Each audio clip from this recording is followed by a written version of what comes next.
Imagine करें, अगर आपका पूरा शहर खूंखार शार्क्स का शिकार बन जाए, चारों तरफ अफरा तफरी मच जाए, लोग अपनी जान बचाने के लिए इधर उधर भागते फिरें, लेकिन बचकर निकलना किसी के लिए भी मुमकिन न हो। हमारी कहानी भी बिल्कुल इसी तरह समंदर के बीच चल रहे एक रिसर्च ऑन ऑपरेशन से शुरू होती है, जहां सोफिया नाम की एक साइंटिस्ट अपनी टीम के साथ लिलिथ नाम की एक शार्क को ट्रैक कर रही होती है। इस मिशन में उसका हस्बैंड क्रिस और कुछ एक्सपर्ट डाइवर्स भी शामिल होते हैं। इन सब का मकसद लिलिथ के करीब जाकर उसकी रिसर्च करना और उससे कुछ जरूरी सैंपल्स इकट्ठा करना होता है। तभी अचानक एक टीम मेंबर सोफिया को बताती है कि उन्हें लिलिथ का सिग्नल मिल रहा है। ये सुनते ही टीम के सारे डाइवर्स पानी में उतरने की तैयारी शुरू कर देते हैं, जबकि सोफिया शिप पर ही रुकती है ताकि ऊपर से पूरे ऑपरेशन को मॉनिटर कर सके। तो स्क्रीन पर दिखाई देता है कि लिलिथ तेजी से उनकी तरफ बढ़ रही है और अब वह उनसे सिर्फ कुछ ही दूर रह गई है। ये देखते ही सोफिया का हस्बैंड क्रिस और बाकी डाइवर्स भी अपना मिशन शुरू करते हुए समंदर में छलांग लगा देते हैं। पानी के अंदर क्रिस और उसकी टीम को एक बेबी वेल नजर आती है, लेकिन सबसे डरावनी बात यह होती है कि उसके शरीर का आधा हिस्सा बुरी तरह गायब होता है, जैसे किसी बेहद बड़े और खतरनाक शिकारी ने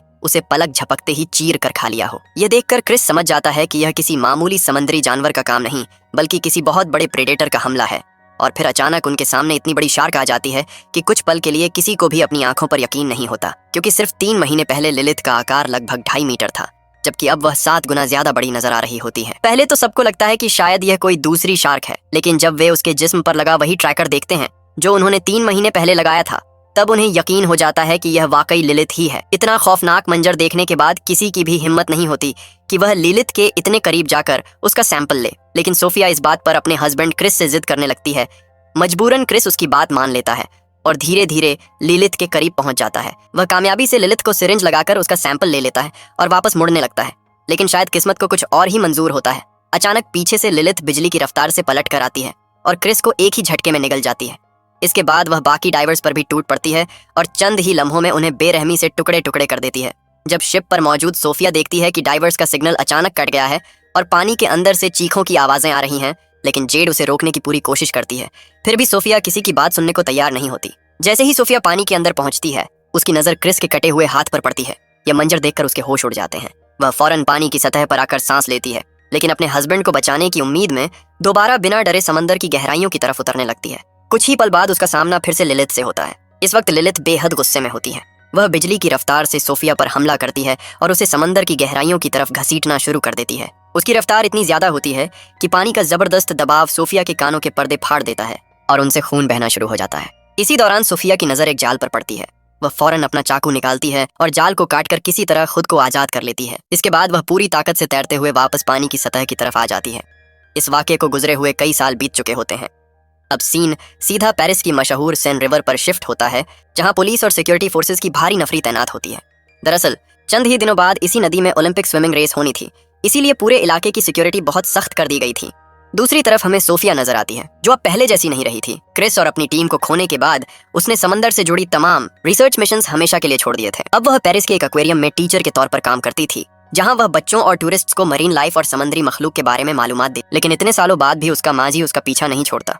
क्लास के दौरान कुछ शरारती बच्चे उसका मजाक उड़ाते हुए कहते हैं, सैंपल तो तुम एक भी हासिल नहीं कर सकी, उल्टा अपनी पूरी टीम की जान गंवा बैठी। ये बात सोफिया के दिल पर तीर की तरह लगती है। वह एक पल भी वहां रुक नहीं पाती और खामोशी से क्लास छोड़कर बाहर निकल जाती है। एक्वेरियम से बाहर निकलते ही सोफिया की मुलाकात मीका नाम की एक लड़की से होती है, जो SOS ऑर्गेनाइजेशन के लिए काम करती थी। उनका मिशन भी समुद्री जीवों की हिफाजत करना था। मीका सोफिया को रोककर लिलिथ के बारे में कुछ बताना चाहती है, लेकिन सोफिया अब उस नाम तक को सुनना नहीं चाहती थी, इसीलिए वह बिना कुछ सुने वहां से जाने लगती है। तब मीका उसे जोर देकर अपनी लैब में ले आती है। वहां वह कंप्यूटर पर ट्रैकिंग डेटा दिखाते हुए कहती है, हमने बीकन 7 का सिग्नल दोबारा ट्रैक कर लिया है। सोफिया हैरानी से स्क्रीन की तरफ देखती है। मीका कहती है, लिलिथ इस वक्त पेरिस की सेन रिवर में मौजूद है। यह सुनते ही सोफिया फौरन जवाब देती है, यह नामुमकिन है। एक मेको शार्क फ्रेश वाटर में जिंदा नहीं रह सकती। जरूर तुमसे कोई गलती हुई है। लेकिन मीका बताती है कि क्लाइमेट चेंज और वक्त के साथ नेचर ने लिलिथ जैसी शार्क्स को खुद को बदलने पर मजबूर कर दिया है। अब लिलिथ फ्रेश वाटर में भी जिंदा रहने की सलाहियत हासिल कर चुकी है। इसके बाद मीका कहती है, हम चाहते हैं कि किसी तरह उसे वापस समंदर भेज दिया जाए और इस काम के लिए हमें तुम्हारी मदद चाहिए। लेकिन सोफिया साफ इनकार कर देती है। वह दोबारा वही 3 साल पुराना खौफनाक मंजर नहीं देखना चाहती थी, जब उसने अपने हस्बैंड क्रिस और अपनी पूरी टीम को अपनी आंखों के सामने खो दिया था। वह मीका को समझाते हुए कहती है कि यह बिल्कुल भी आसान काम नहीं है। सेन रिवर के इर्द गिर्द पहले ही पुलिस की बहुत सख्त सिक्योरिटी मौजूद है और अगर वहां शार्क की खबर फैल गई तो पूरा पेरिस खतरे में पड़ सकता है। लेकिन मीका इतनी आसानी से हार मानने वाली नहीं थी। सोफिया उसकी बात को नजरअंदाज करते हुए नाराज होकर वापस अपने घर आ जाती है। घर आकर वह 3 साल पुरानी रिकॉर्डिंग्स देखने लगती है। अपने हस्बैंड क्रिस और अपनी टीम की यादें देखकर वह एक बार फिर भावुक हो जाती है। इसके बाद सोफिया दोबारा अपना कंप्यूटर ओपन करके लिलिथ की लोकेशन ट्रैक करती है। लोकेशन देखते ही उसके होश उड़ जाते हैं। लिलिथ इस वक्त बिल्कुल उसी जगह मौजूद थी जहां मीका और उसके साथी डाइव करने वाले थे। सोफिया फौरन मीका से कांटेक्ट करने की कोशिश करती है, लेकिन तब तक बहुत देर हो चुकी होती है। मीका पहले ही सेन रिवर में डाइव कर चुकी थी। मजबूरन सोफिया पुलिस को फोन करके इत्तला देती है कि कुछ लोग इस वक्त सेन रिवर में गैर कानूनी तौर पर डाइव कर रहे हैं। इसके बाद वह खुद भी फौरन वहां पहुंच जाती है। पुलिस सायरन्स की आवाज सुनते ही मीका पानी से बाहर आ जाती है। पुलिस उसे अपनी बोट पर बिठाकर पूछताछ शुरू कर देती है और कहती है, इतनी रात को सेन रिवर में क्या कर रही थी और तुम्हें पता है कि इस नदी में डाइव करना इलीगल है। पुलिस के बार बार पूछने के बावजूद मीका सिर्फ इतना ही कहती है, मैं सिर्फ नदी का सर्वे करने गई थी। लेकिन पुलिस उसकी बात पर जरा भी यकीन नहीं करती और असल वजह मालूम करने के लिए उसे हेडक्वार्टर्स ले जाती है। अब एक दिन गुजर जाता है, लेकिन मीका अभी भी यह बताने के लिए बिल्कुल तैयार नहीं थी कि वह कल रात पानी में क्यों गई थी। ऑफिसर के बार बार पूछने पर आखिरकार मीका के मुंह से निकल ही जाता है कि सेन रिवर में एक शार्क है। यह सुनते ही एक ऑफिसर जिसका नाम अदिल था और जो इस कहानी का एक अहम किरदार है, गुस्से में कहता है, टाइम पास करने के लिए तुम्हारे पास वक्त होगा, हमारे पास नहीं, अब सच सच बताओ। मीका उसे बार बार समझाने की कोशिश करती है, लेकिन अदिल को लगता था कि यह सब सिर्फ एक मजाक है। दूसरी तरफ हम सोफिया को देखते हैं, जो अब भी सेन रिवर के किनारे मौजूद होती है, क्योंकि उसे पूरा यकीन था कि लिलिथ अब भी आसपास ही है। तभी कुछ लोग सोफिया को फोन करके फौरन बुला लेते हैं। जब सोफिया वहां पहुंचती है तो पता चलता है कि उसे और किसी ने नहीं बल्कि मीका ने बुलाया था। दरअसल पुलिस मीका की बातों पर बिल्कुल भरोसा नहीं कर रही थी, इसलिए उसने सोफिया को बुलाया था। उन्हें नदी में एक इंसान का आधा जिस्म मिला था। लाश देखते ही सोफिया फौरन कह देती है कि यह हमला यकीनन शार्क ने ही किया है, लेकिन कोई भी पुलिस ऑफिसर उसकी बात मानने के लिए तैयार नहीं था। फिर भी एहतियातन कुछ पुलिस ऑफिसर्स सोफिया के साथ नदी में उस शार्क को ढूंढने के लिए बोट पर निकल पड़ते हैं। पीछे से मीका भी चुपते छुपाते उन सबका पीछा करती रहती है।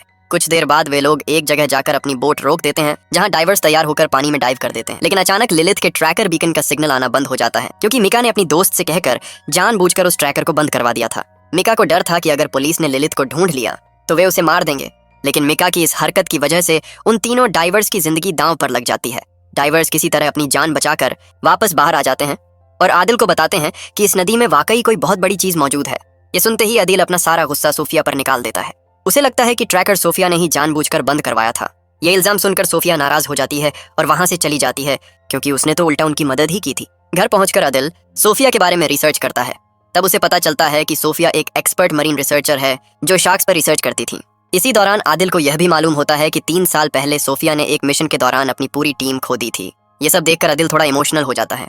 अगले दिन आदिल खुद सोफिया के पास जाता है, उससे अपनी पिछली बातों के लिए सॉरी बोलता है और कहता है, आज शार्क के बारे में मेयर के साथ हमारी मीटिंग है, हम चाहते हैं कि तुम भी हमारे साथ चलो, क्योंकि शार्क्स के बारे में तुम्हारी नॉलेज हम सबसे ज्यादा है।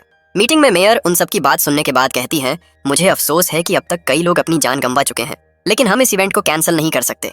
इसमें हजारों लोग हिस्सा लेने वाले हैं, कई मुल्कों से रिपोर्टर्स आ रहे हैं और इस प्रोजेक्ट में लाखों डॉलर्स इन्वेस्ट किए गए हैं। मुझे सिर्फ इतना चाहिए कि किसी भी तरह उस शार्क को सेन रिवर से बाहर निकालो।